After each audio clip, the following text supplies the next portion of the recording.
Want to go far in business and in life? You can't do it alone. The secret is expanding your network of personal relationships, building friendships, connecting on an intimate level, away from the office, over a coffee or cocktail. Welcome to All In with the real Nate Payo.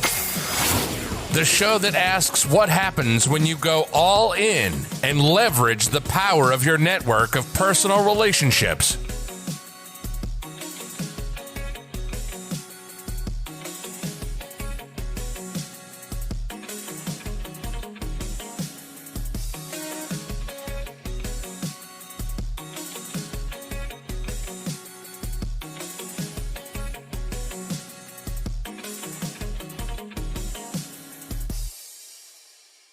From author Donnie Bovine comes the book, How to Be a Success Champion, available on Amazon. After years of living other people's dreams, author Donnie Bovine decided to jump out on his own and start a business, thinking it would be easy. Instead, he had a rude awakening and quickly understood that he had spent 20 years being an employee and had no idea how to be a business owner. His business was tanking, and he was on the brink of losing everything when he decided to fight for business freedom. In this must-read and life-changing book, author Donnie Bovine shares with readers his story intermingled with lessons learned from his mistakes and his failures. In How to Be a Success Champion, you will find advice the author received from mentors and how he went from zero to a six-figure business. The author walks you through the steps of how to get out of your own way, how to play the game of business and win, find your strengths, how to network effectively, how to build a personal brand, how to create champions for your business, how to get great at sales, how to take complete ownership of you and your business. How to Be a Success Champion from author Donnie Bovine, available on Amazon in both Kindle and paperback editions. Order your copy right now. It makes a great book for corporate events too. How to Be a Success Champion from author Donnie Bovine, available on Amazon. Hello, hello. Welcome to the All In podcast with Nate Payo. Of course, I'm your host, Nate Payo. Today, I'm joined with Angelo Poli. Angelo has spent much of his career as a motivational speaker. He's also featured at TEDx Chico, where he discussed his own achievement and overcoming obstacles after recovering from a crippling injury himself. Angelo brought to light of a whole new way of thinking about health and fitness and weight loss through his company, MetPro, which is a health-based coaching program that uses metabolic profiling to get you on your path to reaching your health goals. So welcome to the show, Angelo. How are you doing? Doing great. Thanks so much for having me, Nate. Yeah, thanks for coming on. So, you kind of, your intro leads a lot of like questions. I'm sure you got an amazing story of how you came there, but maybe you can explain a little bit about what metabolic profiling is. It's short for MetPro, short for, like you said, metabolic profiling, which can conjure up a lot of like medical terms. And really what it's referring to is tracking and analyzing someone's metabolism. I've been in the transformation industry, and that can take the form of physique sports, high-end athletics, to personal makeovers and weight loss. I've been doing that for 19 and a half, almost 20 years now. And what I have found is the key is understanding not only the human metabolism, there's a lot of misconceptions about what it is and how it works, but how your specific metabolism is responding. And that's what MetPro or metabolic profiling is a nod to. Yeah. So fitness is one of those, like, especially on social media, it's an interesting space to be because besides maybe religion and politics, it is probably one of the most polarizing discussion topics, arguing, Twitter feuds, it's kind of a crazy thing. And a lot of people are frightened of it, and they don't know where to start. They don't know where to begin. So maybe you can start off talking a little bit about your own story of how you got involved with the health and fitness industry and how you arrived with the knowledge that you teach people. Absolutely. Well, and to address that, like you said, such a disputed thing, especially on social media and whatnot. I get asked this a lot, and I've not my first rodeo. I've been around this for a while now. I can tell you if you were to Google weight loss or fitness or how to build muscle fast, you're going to have thousands of differing opinions. And here's what you should know about that. They're not wrong. It's not that one person has the right answer and the rest are a bunch of, snake oil salesmen. Every approach has merit. I've seen, the trends in the industry from the 80s, 90s and on. And I can point to phenomenal physique and successes all along the way. So there's lots of paths. Now, taking what we learn from the decades of different strategies of diet and exercise, and then applying it to your circumstance, that's really what it's all about. And that kind of dovetails into how I got started. I was, in my late teens, early 20s, I was a personal trainer. I enjoyed fitness. I thought maybe it could be a career for me. I got hurt pretty bad. In fact, I walked with a cane for almost 10 years.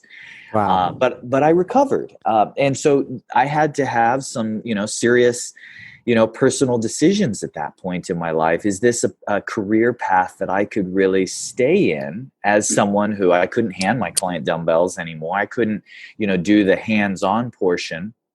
But what I realized was transforming, and those high-level physique transformations or just fitness and hitting health and wellness goals was really about the strategy more than any individual component. And, lifting weights and doing cardio and exercise, those are all pieces. But the overarching strategy and priority hierarchy is really where people struggled. In fact, I got my start traveling to different facilities, high-end health clubs, hospitals, colleges, you name it, and giving lectures, seminars on the science of metabolism. And actually, my first seminar, my most popular one that I ever delivered, was entitled, "Does This Diet Make Me Look Fat?" And it was actually an expose on the weight loss industry and how it impacted young female metabolism. The takeaway message, though, was applicable to everyone. And it's that there is no how do I eat or how do I exercise to achieve XYZ. There is no right or wrong answer. The answer is, can we evaluate accurately where your body is today based on your circumstance, your body type and genetic disposition, what you're currently doing and eating? Use that information to decipher accurately what your best next steps are. And we basically, years later, now we have a whole company of experts that just dial in this process with people, and we leverage technology for it. But what we've been able to do is really dial it down to the 5 key elements that people have to identify to really be able to answer, what should I eat? How should I exercise? There isn't any you've already figured this out. For any of you listeners out there, you've already figured this out. There's not a magic pill. There's not one stretch that you can do that solves everything. But we do take a firm stand that there is a priority hierarchy based on your goals and your genetics that will produce reliably the best outcome. And that's what our experts are really love to do day in and day out. And I'm very thankful that I ended up staying in the business, not walking away when I was injured, and have been able to get to the point that I am today. Oh, exciting stuff. And you talk about a lot about there's not one size fits all approach to everybody. And I think that's probably where people get very argumentative. If it's like, hey, you got to do this thing because it's the best and we produce the most, results out of this system, and if you want to get to the peak level of performance, you have to follow this. But then you go, the average person, which is most people, are in this spot in life where they just need general physical preparedness or whatever. They want to be in the best shape that they can possibly be. They want to get it done as quick as possible. They want a diet that's not waste time, right? Yeah. And so then you go, okay, what are the things that are going to make a bigger impact? And for me personally, it's been consistency, and it's been,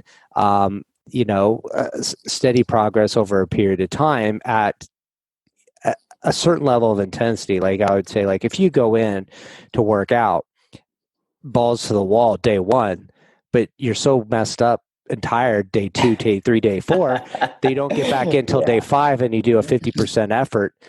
Imagine doing that over the course of a year. Like you're probably not going to see a lot of progress. But if you go in and you go, hey, I'm at a steady pace, I'm 70-80% of my max capacity of exertion, and I can keep going 3 days a week, and you go, okay, this is working. Well, add a fourth day in at that same level, and you can still maintain this level of consistency. You're still doing this work over time, like a year.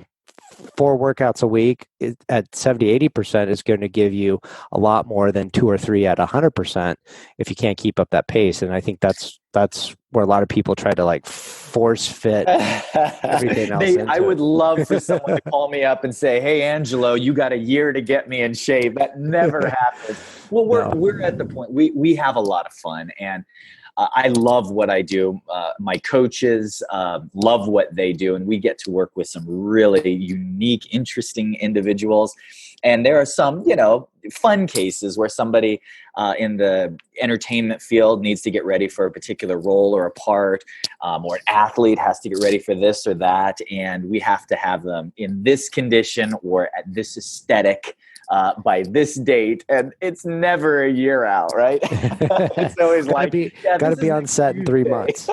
Yeah, cool. So I was going to ask you, you talked about the fun you're having at your job, the clients that you're working with. That leads me to my question that I usually ask all my guests is this idea of, do you feel lucky? Do you consider luck a big role in your life and where you've gotten? And what's your take on that?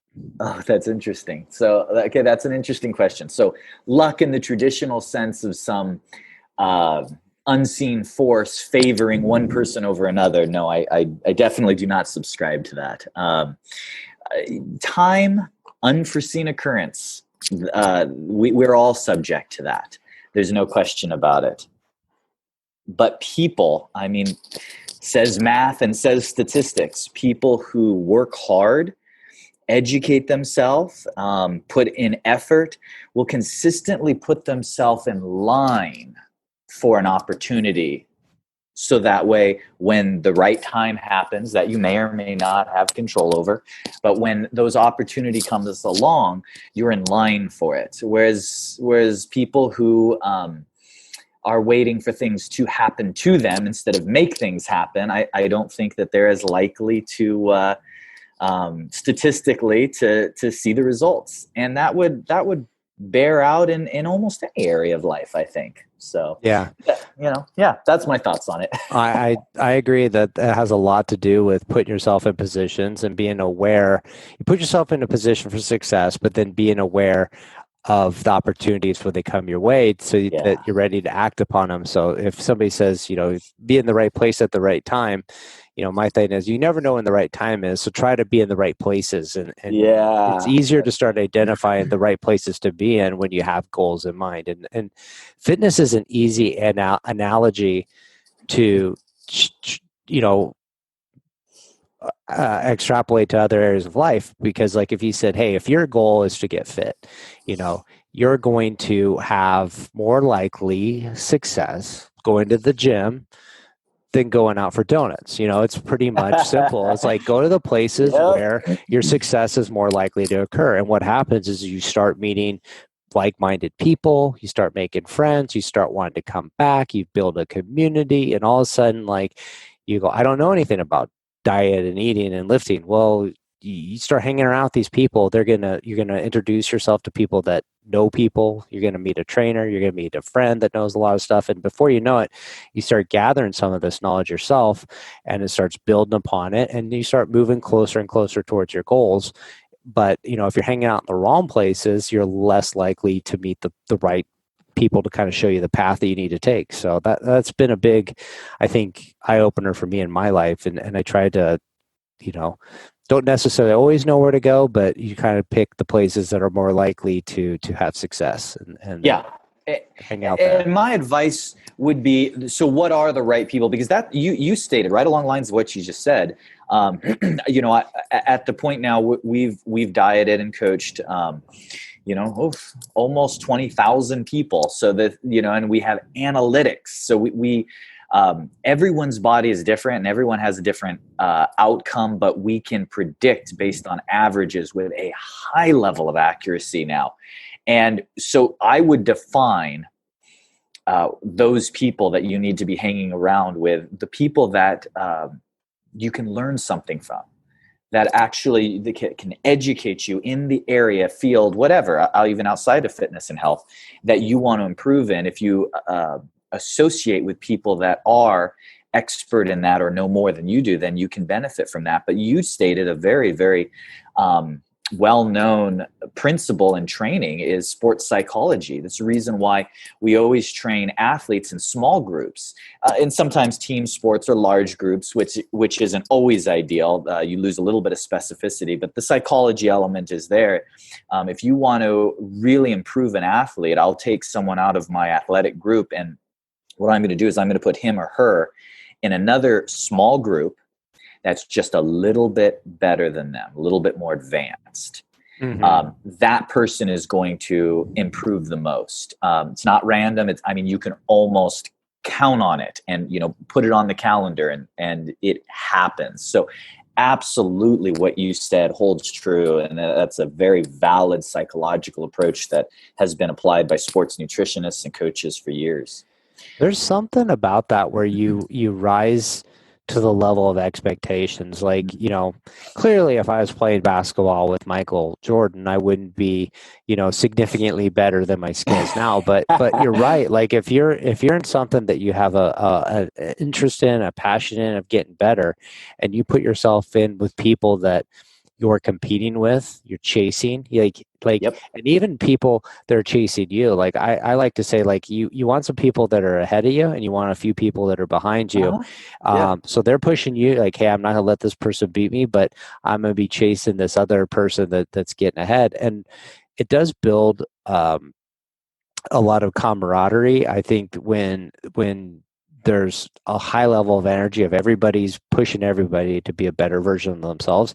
Like to me, that's no matter where I've been in life, the groups I've been the most successful in have a combination of that dynamic. It's people that are kicking ass, people that are in the middle, and people that they're not maybe the word's beginners. They're not as advanced in their skills, but they have the potential to be good, and they're all pushing each other to lift up and rise. And it's super exciting to be a part of that, because you do so. Like I think your outcomes become so much greater than they would have been strictly on your own. But like you said, you've got the research to prove that. So it's nothing new that you haven't heard before.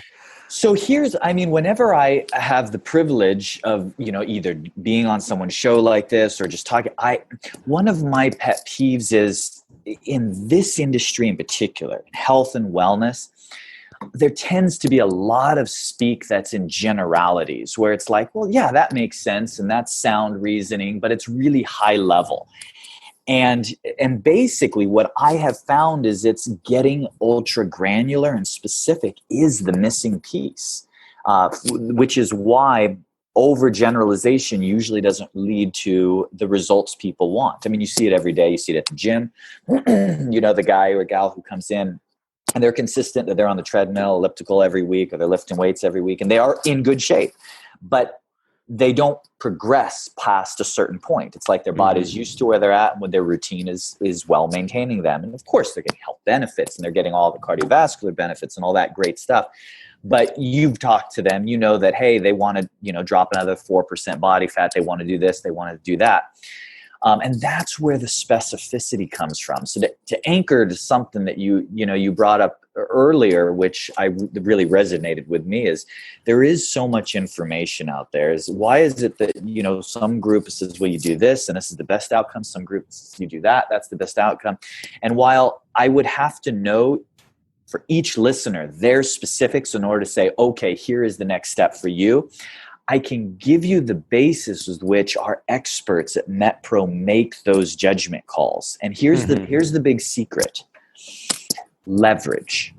It's leverage. So as an example, I'll give you one for nutrition and one for exercise. As an example, there's two grandfather schools of thought. calorie control to manipulate body size and composition, or macronutrient carbohydrate control to manipulate size and composition. Which is better? I have a lot of people that say that no, cutting carbs, going low carb is the way. A lot of people say no, you just have to control your calories. I've been doing this for 20 years. They're both right. Irrefutably. It's not a matter of opinion. I can give you studies, research, names of individuals who on both sides have gotten great results. Which is going to work best for you? I'm going to tell you the answer. It's whichever approach is going to provide the most leverage for you. So now it just becomes common sense. So if somebody, for example, is doing a ketogenic diet or a low carb diet, and they have reached a plateau, simply restricting a few grams further in carbohydrates is not enough of a leverage point to create force, more contrast in their body. It's not a matter of this is a better or worse. It's simply a matter of it's a card they've already played. Likewise, if somebody is already counting calories and eating clean and already watching their intake and they're trying to lose weight, they've already been controlling their caloric intake, cutting an extra 100 or 1 or 200 more calories a day. It's just not enough contrast or leverage to create a massive shift. So what we need to look at is what is your body used to?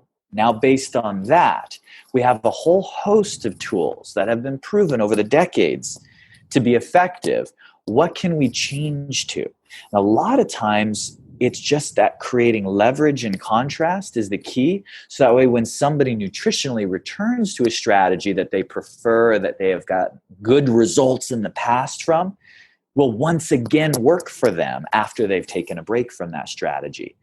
Now, deciphering exactly how and what measure to implement, that's where, the experts can help. But if you've been sitting at a plateau for a time, trying to break through, consider that there may be another area where you can create leverage. And that's from a nutritional standpoint. Now, from an exercise standpoint, the same thing applies. And I have the privilege of working with some of the most well-known athletes on the planet. And I get calls all the time. Angelo, I know who you are. I know who you do. I know what you work with. Here's what I want to accomplish. I want to give you some insight and a little, if you could listen in on what those conversations sound like. I'm not talking to these pro athletes and saying, what are you thinking? You don't want to do upright rows. We're going to do shoulders a different way. That's not what our conversations are about. I don't care whether you like to do your bicep curl seated or on an incline. That's not what it's about. It's okay. What are your priorities? What are your goals?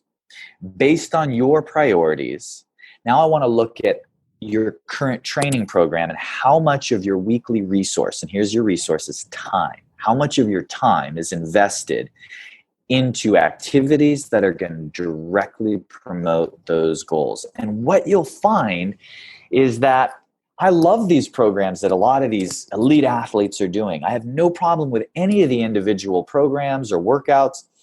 The mismatch is that their goals are not always aligned with what their time allocation looks like. It's like, hey, Johnny, let's not say pro athlete. For the average person, you're a fitness enthusiast. You're exercising 6-7 hours a week. Now, here's the goal you've said you want to accomplish. Now, of these 6-7 hours, I can see an hour and a half of that going directly into activities that are going to move the dial. The rest are auxiliary and support that goal, but they're not directly correlating to it. That's the generalist versus specialist approach. And a lot of people ask me, well, I've heard that you don't want to be a specialist. It's better to be balanced. And that is true big picture. But if you're at a plateau, if you're at a point where your body is no longer producing results, the way that you produce results is instead of you pushing on a large surface, you narrow it down to a pinpoint, and you push in, and that allows you to bust through that specificity. So that's where we reallocate, we redistribute your time allocation to activities that are going to force your body to bust through a plateau in fitness. And that's where, it's all about surrounding yourself people with the right expertise and understanding the science behind how your individual metabolism and body works. That's what we've been fortunate to spend most of our days working on. Mm-hmm. So my question is, and maybe I'm just trying to understand the concept of leverage a little bit simpler, is, and I'll use this example, is like I did CrossFit for a lot of years, and in CrossFit you don't do much bench press, but you do a lot of push-ups. And I got to a point where like I could only do so many push-ups unbroken. No matter what changed or did or how much I worked on push-ups, you just kind of get to this plateau, as you call it. Fast forward, I switched to working out in a gym and doing more bench press. And all of a sudden, just by incorporating the bench press into my system, my push-up max reps on push-ups increased as well, because maybe I had changed the stimulus and put it into like, hey, this is something like, it's body weight. So your muscles can only have so much energy to repeat this movement at this weight. You're not changing the stimulus. Now you're putting lower reps but higher weight. So is that a way you would describe leverage? That's a great illustration, a great example. And by the way, there's no right or no wrong. So what CrossFit's having you do is exactly dead on for their sport, for their modality, constantly varied intensity activities. And a lot of their movements are transitioning, and it's about being able to move and receive weight.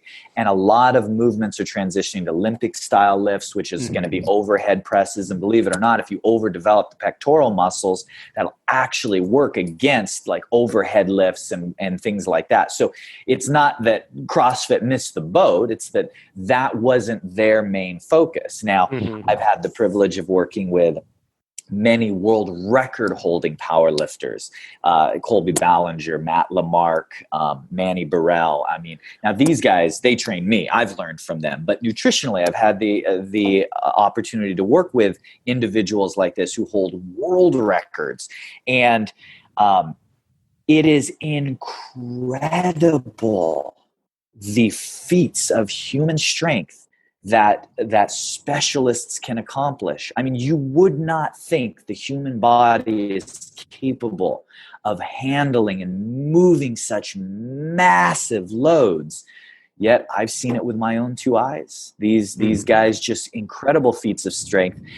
Guess what their training protocols are like? Highly specific. They train for that lift. And so it goes. And a lot of times I get my football players, my athletes come in and is like, I got to do a bunch of bench press. I want to get strong for football. I'm like, hey, look, if you're on your back pushing up, you're not very good at football. Okay. So we're going to focus on some other stuff. But so it's never a matter of right or wrong. It's a matter of specificity. And here's what I tell people. You don't need an expert to tell you this. Write down your program, both food and your exercise. Write down, here's what I did for a week. Now take it to one of your friends, someone you think is reasonably smart, observant, but not an expert. Just take it to one of your friends, show them your logs. Here's what I'm eating.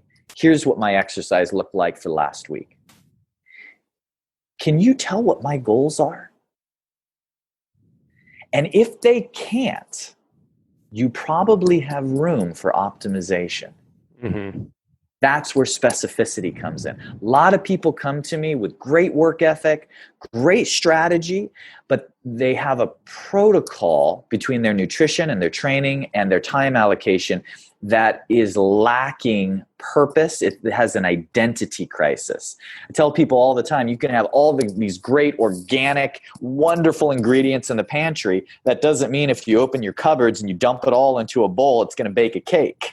You have to use the right ingredient in the right amount, the right measure, and that's how you get results.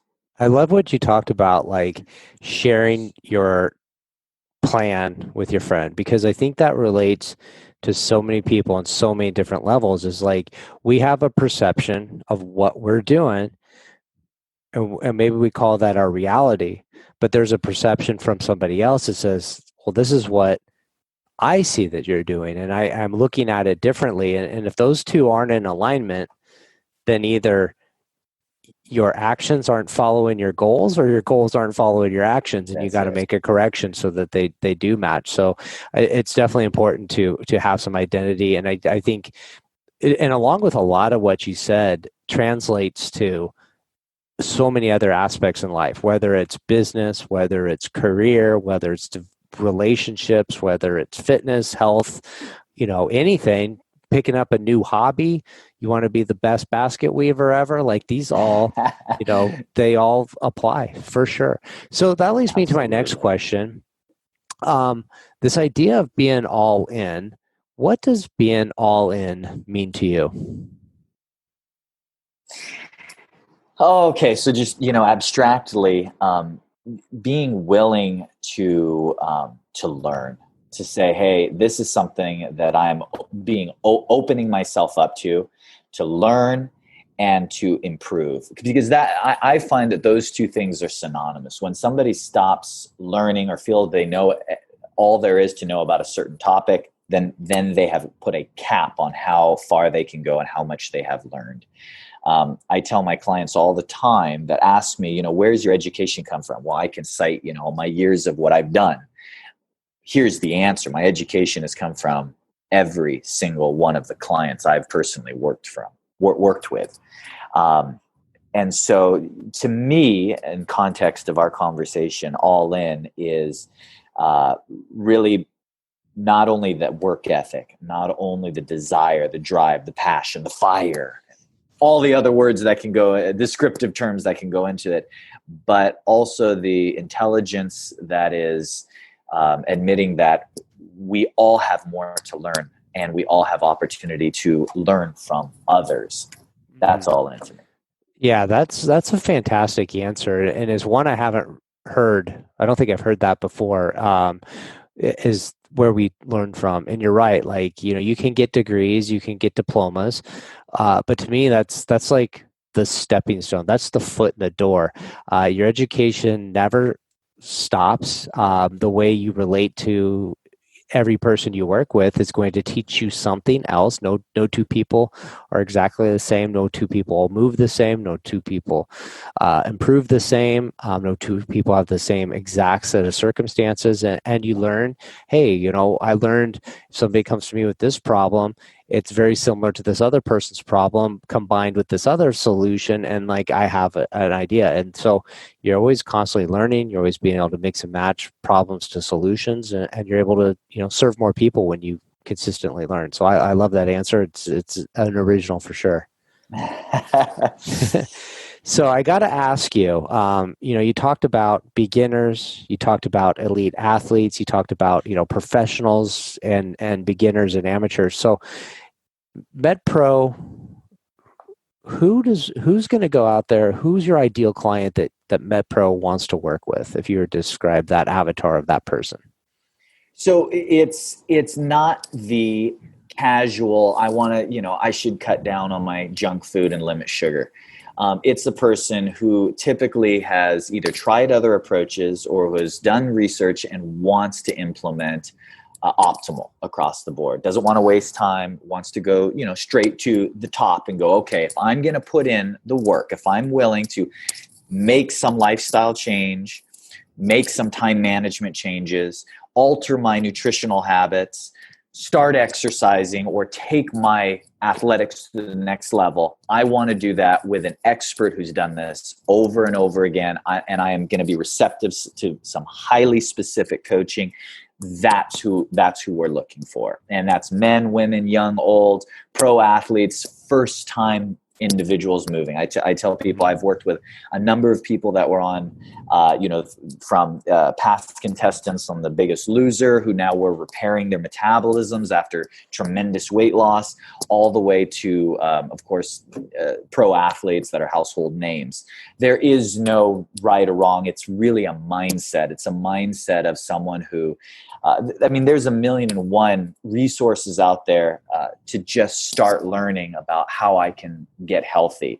But if you are of the mind that you want to kind of advance past that and have somebody that's going to give you more the bite for bite, guess what? Here's what we're eating tomorrow. At noon, at lunch, you're going to have this, this, and this. the day after, your workout's going to be this, this, and this. And here's the weight I want to see you at by Friday. And if we're there, you're going to do this next. And if you're not at that weight, here's exactly what we're going to change.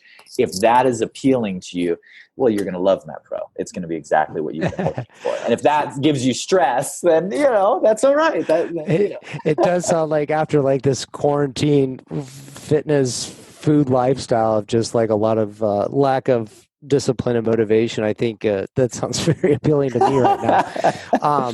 I'm curious. So, what is onboarding into MetPro like? Like, what should somebody expect? Especially if they're this person that wants to make these changes. They want to accept this mindset, and they're saying, "Hey, is this the right fit for me? What should I expect?" Kind of, how do I get onboarded onto that program? I love that you asked that. So we didn't have time in today's conversation to go into the 5 basics that our coaches dive into with each person. But number 2 on that list is lifestyle. So probably the part that shocks people the most is when they call us up, they're actually going to talk to a person. And this isn't just some receptionist behind a desk. They're actually going to talk to an expert who's going to say, tell me yourself. Not just going to say, hey, give me your age, height, and weight. What's your goal? No, they're going to say, okay, how often do you travel? How often are you home? Do you take meals socially? Do you have family? Do you have kids? What's your circumstance? We work with a lot of females, especially dealing with, how their bodies will change as soon as they hit that menopausal, premenopausal time. We're going to want to talk about everything. All of these factors play into what is the best strategy for you, because it's the best strategy mathematically and on paper, but then there's what is applicable and sustainable and realistic for your lifestyle. People ask me all the time, like, Angelo, you love using snacks. Why do you love using snacks? They think that I have some secret metabolic, and there are metabolic benefits, and we could go into all some small meals frequently. The reason I use snacks is because as a lifestyle tool, you don't take snacks socially, and social obligations are the number one reason that people are derailed from their nutrition plan. So I can control it. That's why I love snacks. I can say, you're going to eat exactly this at 2:30 in the afternoon. And there's no reason you can't, because Johnny isn't coming over to meet you at the restaurant to eat that. You just, pull out the almonds and raisins or whatever that snack is, and you eat it, and with something we can do, and it's not hard. Those are all the details that we want to know. I was featured a while back. It was a privilege. I got to work with a gentleman who's an entrepreneur. I was featured in the Wall Street Journal for my work with him. He was literally on a plane 25 days out of the month. Literally, wow. That's how much he traveled now with everything that's going on today. That's probably not so typical. People aren't moving around that much. But, things will turn around. Life will restart again. That's the hope. And everybody has to manage their time and their personal circumstance. Whatever circumstance that is, there's a strategy that will work for you. And it's not something that may be obvious. This is what, our think tank works on day in and day out is, what if Johnny has a layover at the airport and they don't have time? How do they keep their routine? These are all the contingencies that we plan for. Those are the things that we want to talk to you about. And so if you reach out to us, you'll talk to an actual professional who's actually going to want to listen to you and get to know your story, your history, and then walk you through what they expect your experience would be like and what you could expect your transformation to look like. Awesome. So now you've got me pumped up for this. I think probably a lot of people listening are like, hey, that's right up my alley. Where should they go to find you and find out more about MetPro? So this is huge thanks to you, Nate, for letting us do this. So metpro.co/all-in. And for your listeners, they'll get a free consultation. And that, like I said, will be with an expert, not a receptionist just taking a message, but someone who's can actually talk about specific strategy and what a protocol would look like. And if it's not for you, that is okay. That is okay. Call us up, talk with one of our experts, see if you can at least come out of that brief conversation, talk with them for a few minutes with a few applicable things. And in the future, you'll remember us. And if there is a time that you're ready to dive in and do have a personal transformation, you know that you have a resource. So metpro.co/all-in consultation. Awesome. Those notes will be all those links will be in the show notes. So you'll be able to find it. And again, I encourage you to connect with Angelo. He's got a ton of information, a ton of energy. At the very, very minimum, you're going to learn a lot. At the best, you're going to change your life. So thanks again for coming on the show. Had a great time conversing with you, and look forward to chatting with you in the near future. The pleasure was mine, Nate. Thanks so much. Thank you. Make sure to visit our website, therealnatepeo.com, where you can subscribe to the show on iTunes, so you'll never miss an episode of All In. While you're at it, if you found value, we'd appreciate a rating on iTunes, or if simply tell 2 friends about the show. Looking to connect? You can find Nate Peo on LinkedIn or Instagram.